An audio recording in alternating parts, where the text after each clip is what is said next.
осы YouTube'ге тіркеліңіздер, бөлісіңіздер, міндетті түрде бірнеше мәрте комментарий жазып, лайк басып, бөлісіп, таратып отырыңыздар.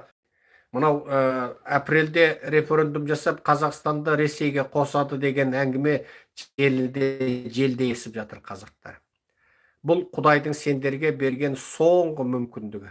Егер осы жолы көтерілмесеңдер, құрыдыңдар.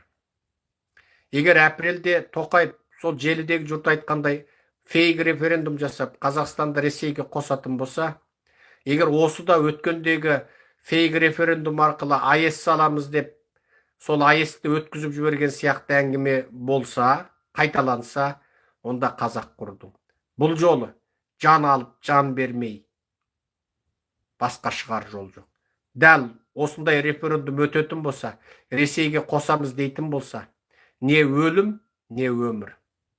Не бар боламыз, не жоқ боламыз.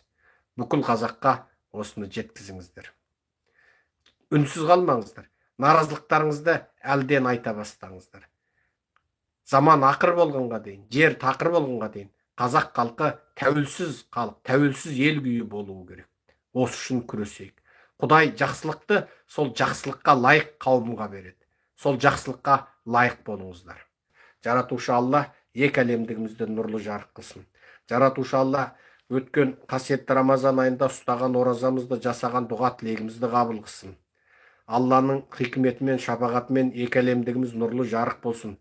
Шексіз мейірім иесі, шексіз рахым иесі, Рахман Рахим Алла біліп және білмей істеген таудан үлкен, тастан қатты, теңізден терең күнәмізді кешірім етсін. Бұл дүниеде де бай бақытты, баяшатты қылсын, ол дүниеде фирдаусы жәннаттарынан қылсын.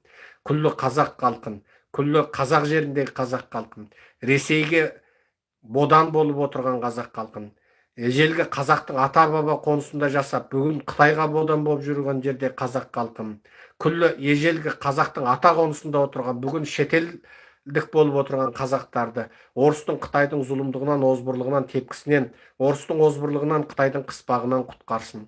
Мынау орысқұл, Қытайқұл зұлым биліктің зұлымдығынан ертерек құтылып, бай-баяшатты, бақытты, еркін, демократиялы, азат қазақ елін құруды, ертерек құруды бізге несіп қылсын. Жаратушы Алла екі әлемдігіміз нұрлы жарық қылсын. Бұл дүниеде де, ол дүниеде де өзінің сүйікті бақытты мәртебелі құлдарының сапына қоссын. Жаратушы Алла өзінің ілімді, білімді, күшті, қуатты, тақуадындар, білікті құлдарын бізге дос қылсын, туыс қылсын, серік қылсын, жолдас қылсын, бізден олардан бізге пайда жеткізсін. Өзінің қарғысына қалған лағнеті құлдарын бізден алыс қылсын, және олардан бізге ешқандай зәбір зиян жеткізбесін. Жаратушы Алла екі әлемде де еңсесі биік, жүзі жарық, мәртебесі үстем құлдарынан етсін.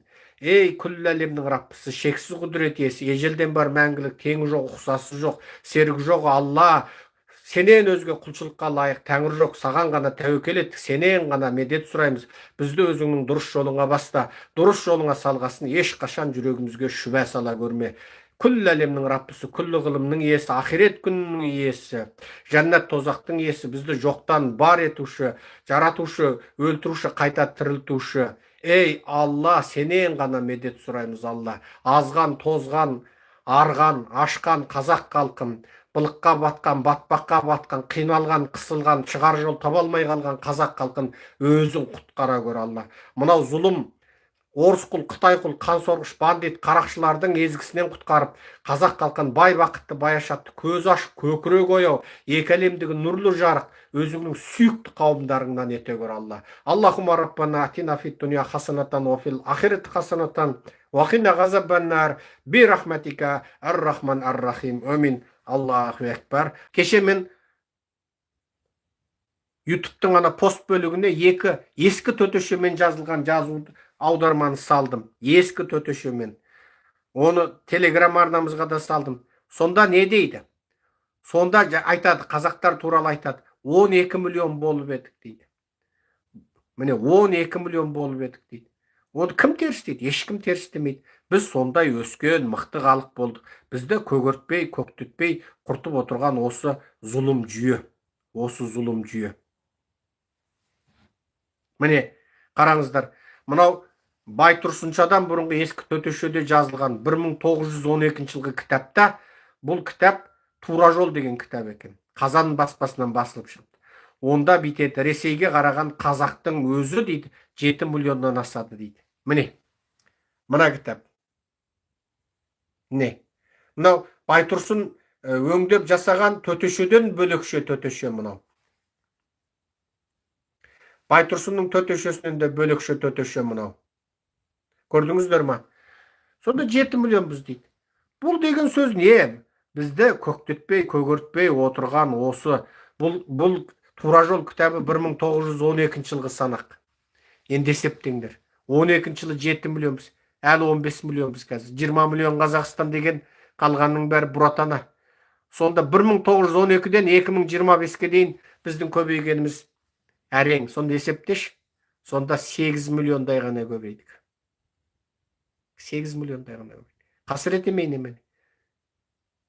Біз соның бәрін, сөздің ішінде бүкіл Орта Азияның қорғаны да, қормалы да, тірегі де, басы да, бас қалқасы да қазақ болды. Біз жоңғармен соғысып жатқанда, қалғандар жоңғардың түрінің не екенін білген жоқ. Көбі бағынды да.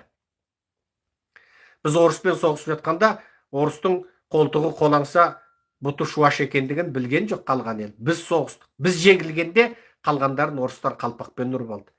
Біз мынау Иранның парсы сарттарымен соғысқанда, қалғандары соның жантаяғы болып бізге шапты. Сонда қазақтарды кәпірде пәтуа бергізіп қойып шапты. Біз Орта Азияның тірегі, бас қалқасы бізбіз. Енді мен кеп ата-бабамның осы ұлан-ғайыр дала үшін ғасырлар бойы тоқтаусыз, тынымсыз төккен қанын бір-ақ күнде көк түйінді құны жоқ қылып, кардаш деп, сол жүнтестерге барып, ойбай, Қостанайдан бидай егіңдер, Сарыарқада сіздің үлесіңіз бар деп отыра алмаймын. Ол жерге қияметке дейін қазақтың ұрпағы өсуі керек, өнуі керек. Өз жерде біз 100 миллион болу керекпіз. Құдай қаласа миллиард болу керекпіз. Ана ұлан-ғайыр дала біздің өсуіміздің кепілі, елдігіміздің кепілі.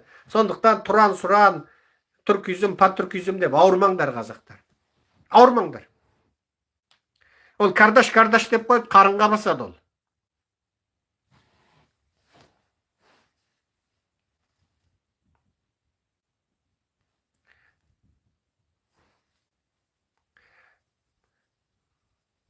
Ал тағы қандай сұрақ бар? Мен күн шығып кетпесін жігіттер. Мен ойбай, мен таң намазымды оқиын. Таң намазымды оқиын. Ал басқа сұрақ болмаса, мен қош сау бол деп барлықтарыңызбен қоштасамын. Қытай юанын құлатпау үшін алтынын сатама. Қытай юанын ұстай алмайды деп отыр саяси сарапшылар. 33% құнсызданады деген сөз жайден жай айтылмайды. Қытай осы Трамптың бір тепкісінен қала ма, қалмай ма, гәп сонда тұр.